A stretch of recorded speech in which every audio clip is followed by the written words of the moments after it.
Soy fundador de la Universidad Bolivariana de Venezuela, imparte las unidades curriculares Cine Documental y Cine Experimental. Es máster en guión audiovisual por la Universidad Autónoma de Barcelona y magíster en literatura latinoamericana por la Universidad Simón Bolívar.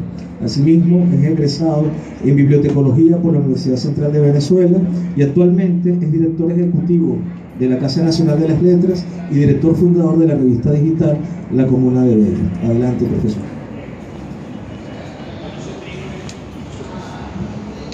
Buenas tardes.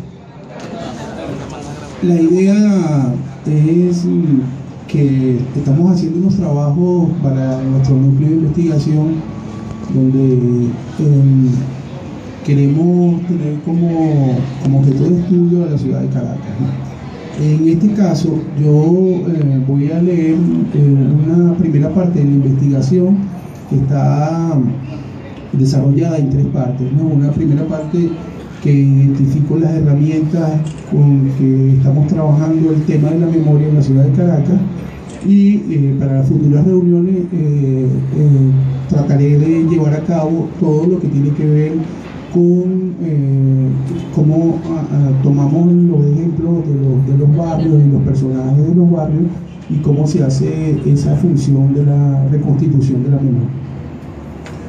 Entonces, como lo dijo el profesor Alfredo Tamayo, este trabajo se llama Caracas, bajo la mirada del cine documental etnobiográfico, poéticas para la reconstitución de la memoria de sus barrios.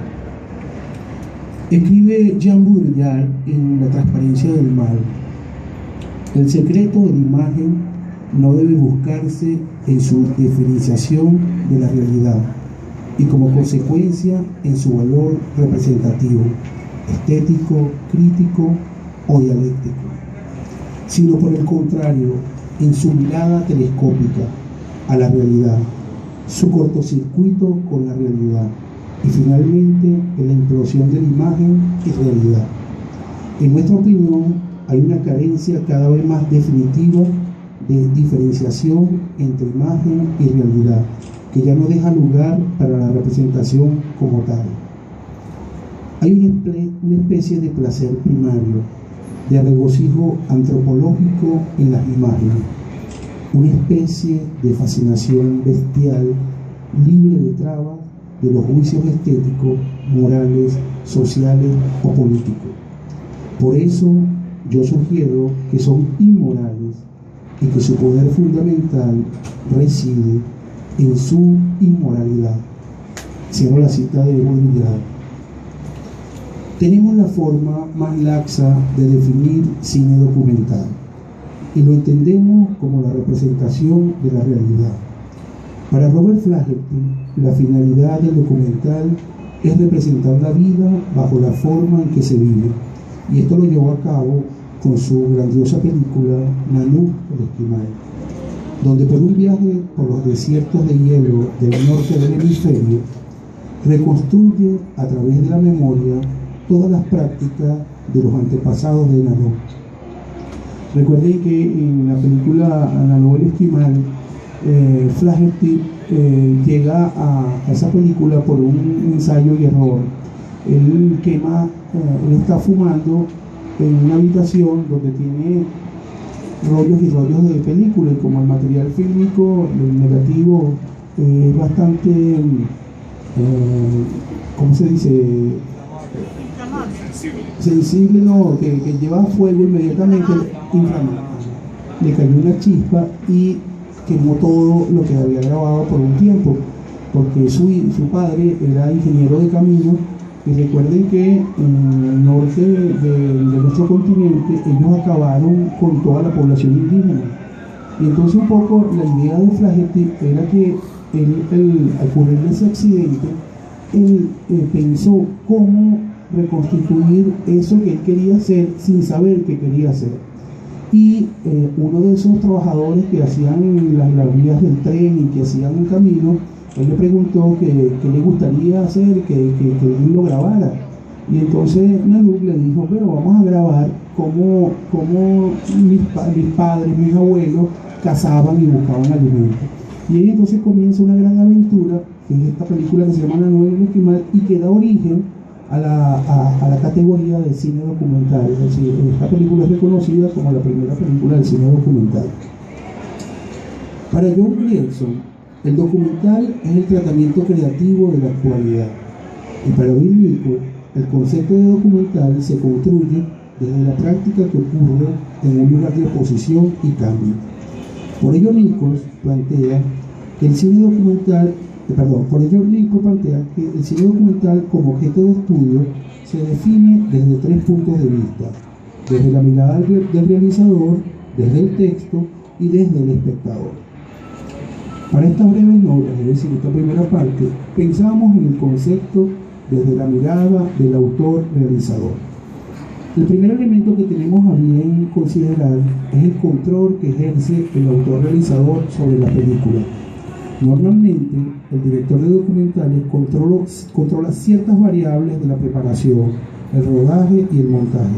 Algunas variables, por ejemplo el guión y la investigación, se pueden omitir, mientras que otras, decorados, iluminación, comportamiento de los personajes, están presentes, pero a menudo sin ningún control.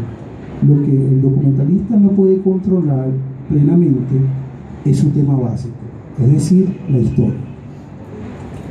Para Patricio Guzmán, el gran documentalista chileno y profesor del máster del guión de la Universidad Autónoma de Barcelona, España, el documental debe contener un proceso de realización muy bien estructurado, que dé cabida a una improvisación controlada. Para Guzmán, una película documental necesita sin duda de la escritura de un guión con desarrollo y desenlaces, con protagonistas y antagonistas, con escenarios predeterminados, una iluminación calculada, diálogo más o menos previsto y algunos movimientos de cámara fijados de antemano. Se trata de un ejercicio tan abierto y arriesgado como necesario. Es como una partitura para un concierto de jazz. Es casi como el común acuerdo de lo general y lo particular. Es una pauta que presupone toda clase de cambio. Fíjense, cuando uno se acerca al objeto de estudio, en este caso del cine documental, hay varias escuelas, ¿no? Están las escuelas clásicas de cine y hay un documental que es el que más predomina, que es el documental tipo reportaje, ¿no? La escuela que yo me afilio es un poco al documental más creativo, donde las imágenes tengan más importancia que las mismas palabras. Entonces un poco la idea es una propuesta de cómo hacer ese documental. Cuando Jorge Prelorán lo jubilan de la Universidad de California, volvió a su natal Argentina. Allí estuvo con estudiantes y como consultor de trabajos audiovisuales se enfocaba en la estructura del documental. Él decía que un buen documental debe tener una estructura lo suficientemente sólida que no deje cabos sueltos en lo que quiere contar. Prelorán afinó su experiencia como documentalista y delineó su teoría del cine etnobiográfico. Fíjense, una de las cosas más importantes que tiene que ver con el audiovisual, sea el cine de ficción o de no ficción, tiene que ver con la estructura. La estructura, para uno acercarse de la forma más fácil a lo que significa estructura dentro de un audiovisual, podemos decir que es la relación de una de sus partes con el todo. Tan sencillo como esto: si nosotros tenemos una mesa de 4 patas, si una pata está más larga que otra, la mesa tambalea, es decir, su estructura no está muy bien definida. En los trabajos audiovisuales, la estructura es fundamental, y eso tiene que ver cuando uno escribe el proyecto del audiovisual, cuando uno hace una sinopsis, cuando uno hace una escaleta y cuando escribe un guión. Entonces, cuando uno previsualiza el audiovisual, ya uno ahí está entendiendo por dónde va la estructura, lo que quiere hacer y dónde flaquea el trabajo que uno está haciendo. El cine etnobiográfico parte de un presupuesto fundamental. Es el cine que resalta la historia y experiencia de un individuo, mediante la cual se pretende conocer no solo su realidad particular, sino la cultura en la que está arraigada. Sin proponérselo, Jorge Prelorán introduce un tema que es fundamental para la cultura contemporánea. Se dice que somos una civilización de amnesia progresiva. No es casual que el mal de Alzheimer sea una de las enfermedades que más atención prestan los centros de investigación y de desarrollo científico-tecnológico. La dualidad memoria-amnesia o memoria y olvido son categorías que subyacen en el cine etnobiográfico. La reconstitución de la memoria de la comunidad y sus barrios es el fundamento de la construcción de los imaginarios colectivos que nos hacen dueños de una historia contada por aquellos que viven a ras del suelo. El cine documental etnobiográfico como herramienta para el rescate de la memoria social de una comunidad. Pensamos al cine documental etnobiográfico como técnica de investigación, como modo de representación y medio de comunicación. Con este punto de partida y con la idea de que las imágenes de la memoria nos conforman como individuos y como colectivos, se ha pretendido realizar etnobiografía de actores sociales de los barrios caraqueños, y al analizar los procesos de realización de estos documentales etnobiográficos, generar conocimiento sobre este género específico del cine documental y del uso social de la memoria a través de la construcción de las narrativas audiovisuales. La metódica del cine etnobiográfico parte de la búsqueda de un lugar. Debe pensarse en un mapa y sus cartografías como principio de brújula. Luego, incorporar a un protagonista. Para ello, pero el horario nos sugiere, se tiene que contar con un poco de suerte, mucha interés y algo de técnica en lo que los antropólogos han dado en llamar estrategia de reclutamiento. La metodología es realizar contacto con pobladores del lugar. La idea es presentarse con apertura y honestidad, exponer lo que uno es, un documentalista que cuenta con recursos minúsculos, interesado en saber al dedillo cómo vive la gente del sector, que posteriormente, si se le da la autorización, gestionará en realizar una película que manifieste las vivencias del lugar. Explicará que uno no ha llegado para fiscalizar, sino para aprender. El documentalista debe preguntar: ¿qué es lo que esperamos lograr? ¿Qué inconvenientes pronosticamos para nosotros mismos y para nuestros personajes como resultado del proyecto en que estamos abordando?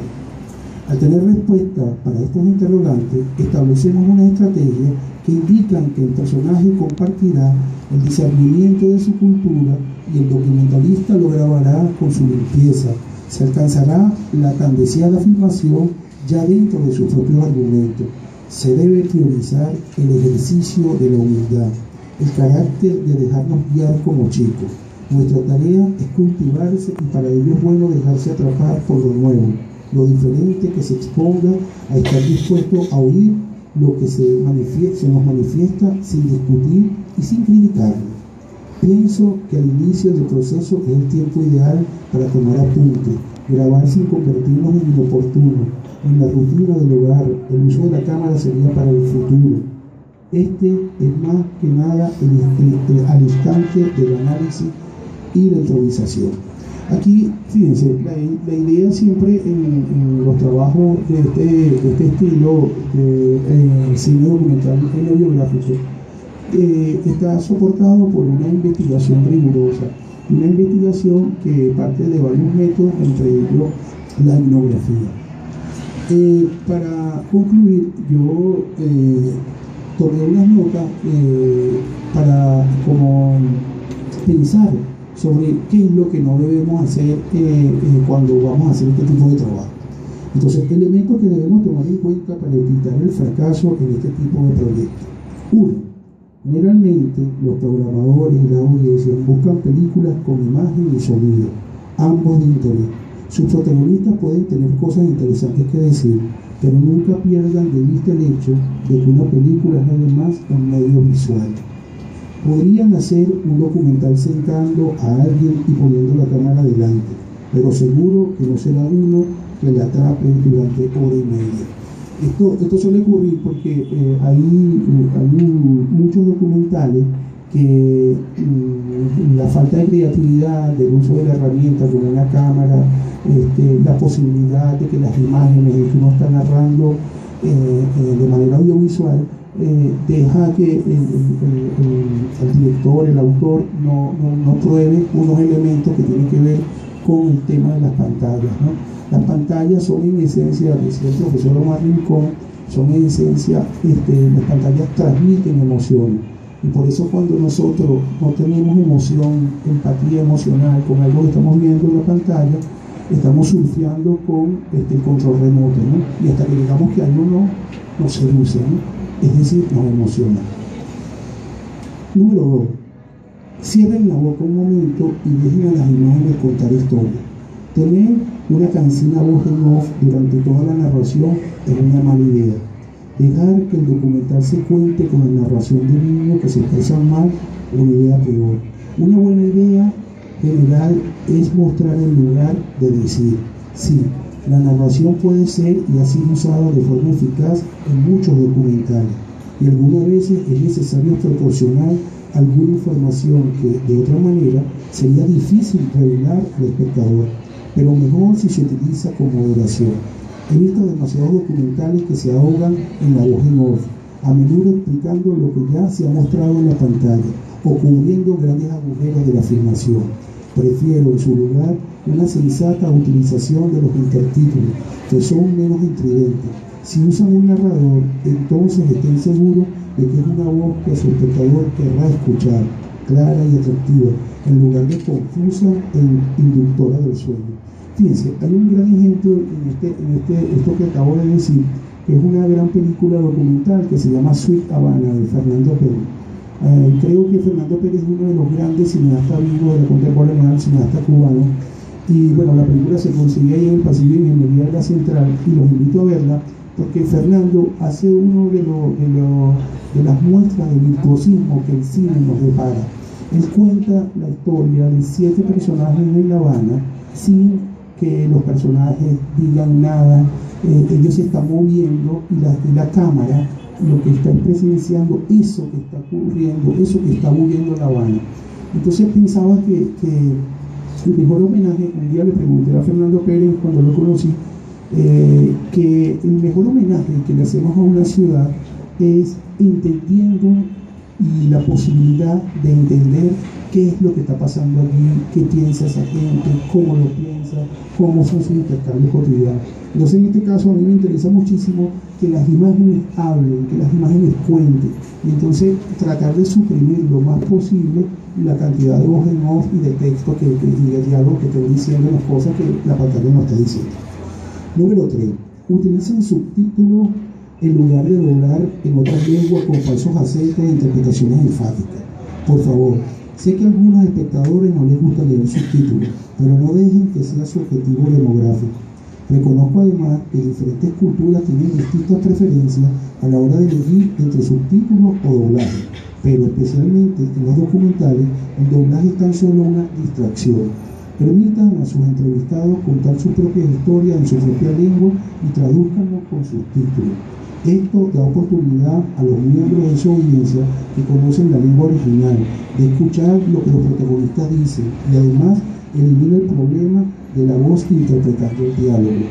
Debería además considerar en subtitular a los protagonistas que no se expresan adecuadamente por el bien de la claridad, incluso si están hablando en un mismo idioma de los subtítulos.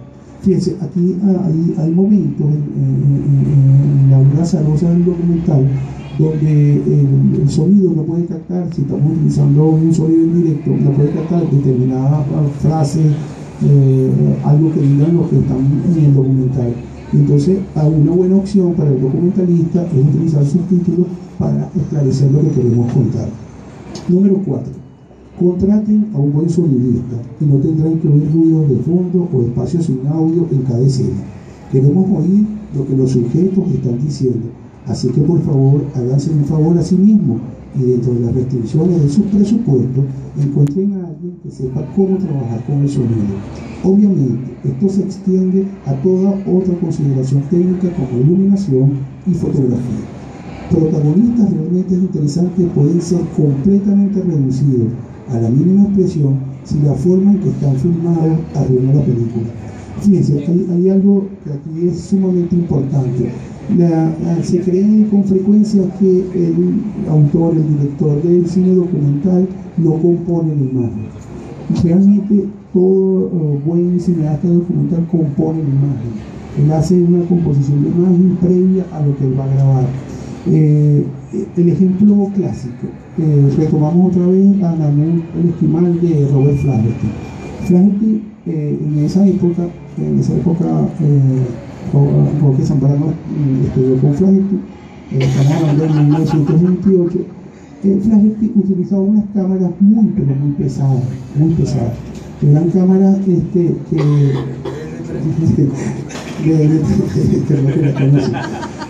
y entonces la idea, por lo menos, él grabó en un iglú, y los iglú tienen un tamaño. Yo nunca he estado en un iglú, pero los tamaños de los iglú son relativamente pequeños, es donde duerme la gente. Ustedes son esas casitas de hielo que hacen en el Polo Norte, ¿no? Y entonces él, para poder grabar, tuvo que quitarle el techo al iglú y hacer toda una composición de la imagen y poner a la noche su familia durmiendo, porque la cámara no entraba a ese espacio, ¿no? Entonces es un error con mucha frecuencia, que el documental tiene que ser algo como indirecto, que no va a cambiar, y entonces todo esto del cinema verité nos arruina todas las cosas, y realmente nosotros tenemos que componer la imagen. Una de las recomendaciones que suelo hacerle siempre a mis estudiantes de cine documental es que vayan a los museos y vean, especialmente a la Galería de Arte Nacional, donde están estos cuadros, y vean las composiciones que hacen nuestros pintores, porque eso afina mucho la mirada y da la posibilidad de hacer un buen trabajo. El punto 5, elegir los correctos protagonistas a seguir, es de mucha importancia. Entenderé que los personajes que estoy viendo en la película son los mejores, es decir, en el documental. Los documentalistas encuentran los sujetos de sus entrevistas y sus temas, de muchas maneras, pero un escollo que aparece a menudo es que el cineasta intenta rellenar un tema demasiado endeble, filmando demasiados personajes, todos ellos hablando sobre lo mismo, lo que lleva a la repetición y a la pérdida de foco. A veces, menos es más, y uno o dos protagonistas fuertes serán mucho más efectivos que 10 o 12 voces débiles. Necesitan preguntarse a ustedes mismos: ¿ofrece este personaje algo diferente o nuevo que no ha sido ya discutido o no ha sido dicho mejor en boca de otra persona? Número 6 y último, el tema. Hagan sus tareas y averigüen si la película en la que van a pasar meses trabajando, si no años, no ha sido hecha ya por otra persona. Y si está hecha, pero todavía quieren continuar adelante con este proyecto, asegúrense de que sus películas destacarán por algo. Y si alguien ya ha hecho un documental sobre el proceso de hacer un documental o de encontrar un tema, es decir, metapelículas como estas, son difíciles de hacer que sean interesantes, así que mejor evitar la tentación. Y como conclusión, se puede afirmar que el cine documental etnobiográfico muestra un nuevo modo de relatar la historia que entrelaza lo público y lo personal, situando la búsqueda de la identidad personal y familiar como el principal motivo para la recapitulación del pasado. Surgen entonces nuevos modos de contar esas historias públicas con los formatos convencionales, perdiendo fuerza a favor de enfoques más abiertos y experimentales. La factualidad de los documentos subrayados por ese carácter de verdad no manipulada que poseen sobre todo la fotografía y películas domésticas es enriquecida aquí por el relato subjetivo de los protagonistas de estas historias familiares, dotado de una perspectiva nueva y sugerente al relato de los acontecimientos relativos al devenir histórico de nuestros pobladores en los barrios caraqueños. Un millón de gracias.